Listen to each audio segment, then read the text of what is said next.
It's rather strange. You know, you sort of look out and you see this thing going across the grass and you think, oh, okay. And the dogs were very like, whoa, what's that? But they soon got used to it. No one takes any notice of it now, and it literally is just part of the family. The robot just does absolutely everything, and we don't have to worry about it. It's great. It's given him so much more time. My husband, like, he comes home from work, he doesn't have to worry that he's got to just go out there and grass cut, because that was his summer. His summer was grass cutting. Yeah, it just, even though we've got a ride-on mower, it just was him grass cutting.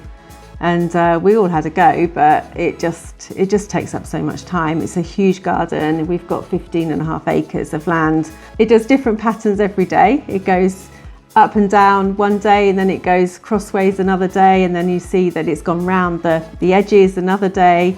Yeah, it's great.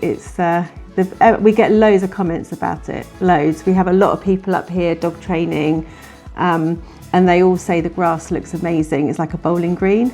You just don't have to worry about it. You just don't have to worry about cutting grass. It's just there. It's done its job, and it does its job every day. It doesn't matter what the weather is. It comes out, and it just does it. It's amazing.